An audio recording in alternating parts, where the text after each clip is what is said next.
اولاد کا ہونا اللہ سبحانہ وتعالی کا ایک بہت بڑا انعام اور بندے پر بہت بڑا احسان ہے. اسی لیے ہم دیکھتے ہیں کہ اولاد انسان کے لیے اگر نیک ہو تو راحت، رحمت، آرام اور چین اور آنکھوں کی ٹھنڈک کا ذریعہ ہوتی ہے. اگر کسی کی اولاد نہ ہو تو اس کے لیے بھی دعا سکھائی گئی ہے، اور وہ دعا ابراہیم علیہ السلام کی دعا ہے جس میں وہ کہتے ہیں رب ہب لی من الصالحین، اے میرے رب مجھے نیک اولاد عطا فرما، صالح لوگوں میں سے عطا فرما.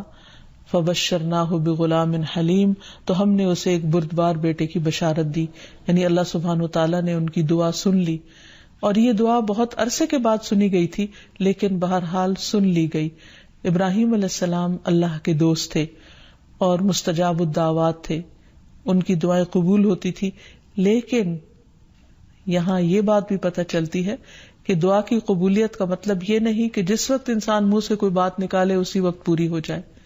اس کی پورے ہونے میں بعض اوقات کئی سال گزر سکتے ہیں، جیسے ہم دیکھتے ہیں یوسف علیہ السلام کے واقعے میں، ابراہیم علیہ السلام اور دیگر پیغمبروں کے سلسلے میں.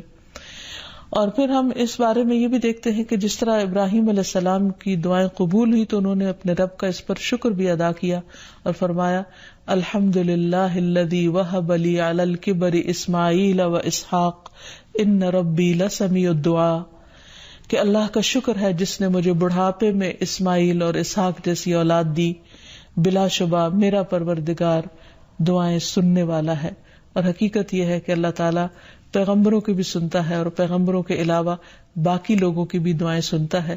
اس لیے اولاد کی طرف سے کبھی بھی مایوس نہیں ہونا چاہیے، نہ ہونے کی شکل میں بھی اور ہونے کے بعد ان کی نیکی اور خیر اور بھلائی کے سلسلے میں بھی. اور اس میں ہم دیکھتے ہیں کہ زکریا علیہ السلام کی بھی اولاد نہیں تھی تو وہ بھی بڑھاپے تک مایوس نہیں ہوئے اور دعا مانگتے رہے. اور اس سلسلے میں آتا ہے کہ وہ جب دعا مانگتے تو کہتے رب ہب لی من لدنک ذریۃ طیبہ انک سمیع الدعاء، کہ اے میرے پروردگار تو مجھے اپنے پاس سے نیک اور پاکیزہ سیرت اولاد عطا فرما، تو ہی دعا کا سننے والا ہے. یعنی پیغمبر ہمیشہ صرف اولاد کی دعا نہیں کرتے بلکہ نیک اولاد کی دعا کرتے ہیں. دعا ایسی چیز ہے جو انسان کی تقدیر کو بدل دیتی ہے.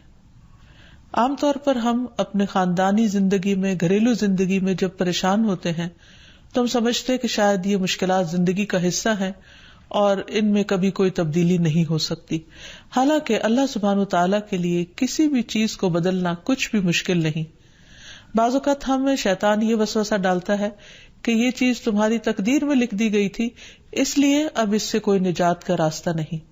حالانکہ حدیث میں واضح طور پر آتا ہے، رسول اللہ صلی اللہ علیہ وسلم نے فرمایا کوئی چیز تقدیر کو بدل نہیں سکتی سوائے دعا کے، اور کوئی چیز عمر میں اضافہ نہیں کرتی سوائے نیکی کے.